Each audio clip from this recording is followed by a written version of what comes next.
Kalian sadar gak sih bahwa di setiap rumah kita tuh punya lembaran-lembaran kuno dari teks asli yang gak pernah berubah sedikit pun.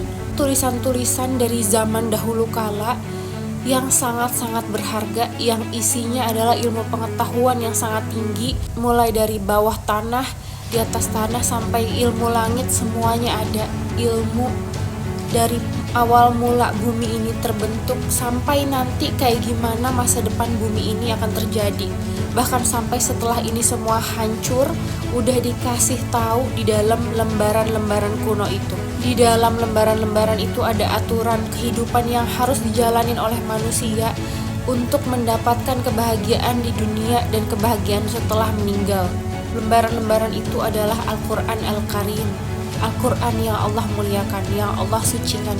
Tidak akan pernah ada satupun orang yang bisa merubah Al-Quran. Kita membaca teks asli dari apa yang disampaikan oleh Jibril kepada Nabi Muhammad SAW, sampai nanti kiamat tidak akan pernah berubah oleh siapapun, karena Allah sendiri yang menjaminnya. Sangat mahal nilainya, tidak terbanding oleh apapun. Ketika kita membacanya, bukan hanya kita akan takjub oleh ilmu pengetahuan yang ada, tapi kita akan merasakan hati yang tentram, karena di dalam lubuk hati kita ada rasa penghambaan kepada yang maha besar, yaitu pencipta kita.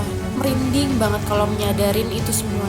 Jangan jadikan Al-Quran sebagai buku biasa yang lusuh di lemari-lemari kita, yang tidak pernah kita sentuh, tidak pernah kita manfaatkan keajaibannya, tidak pernah merubah hidup kita, padahal kitab itu ada di dalam rumah kita.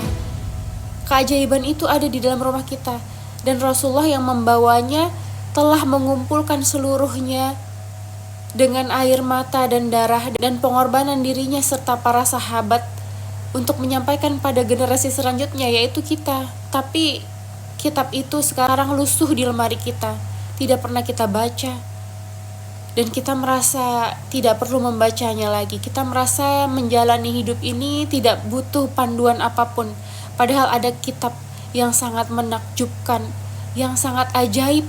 Kita membaca satu hurufnya saja kita mendapatkan pahala untuk kita di sisi Allah. Al-Quran ini tidak menyentuhnya kecuali orang-orang yang disucikan. Apakah kita tidak mau menjadi orang-orang yang disucikan oleh Allah? Ini bukan hanya perkara fikih yang kita harus memegangnya dalam keadaan suci, tapi ini juga perkara hati.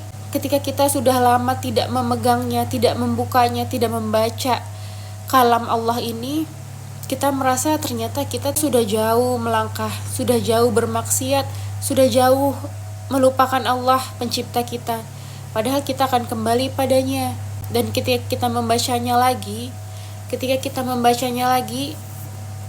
kita menjadi haru bahwa kita masih menjadi orang-orang yang Allah sucikan.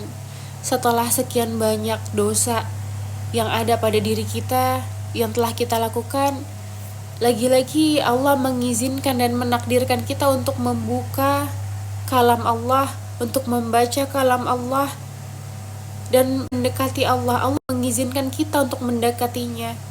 Allah masih mengizinkan hati kita untuk disucikan. Bacalah Al-Quran. Ini adalah hasil pengorbanan Rasulullah dan para sahabat. Rasulullah rela dibunuh mati-matian untuk menyampaikan ini semua pada kita. Tapi kita letakkan begitu saja di dalam lemari kita. Ambillah Al-Quran itu, bacalah lagi. Tersenyumlah karena kita masih bisa membukanya dan masih bisa membacanya. Dan Allah masih mensucikan kita. Jangan sampai Al-Quran nanti tidak mengenali kita di hari akhir, karena kita tidak pernah akrab dengan Al-Quran, karena kita sombong terhadap Al-Quran. Padahal di dalamnya terdapat banyak kasih sayang Allah. Kembalilah pulang kepada Allah melalui Al-Quran.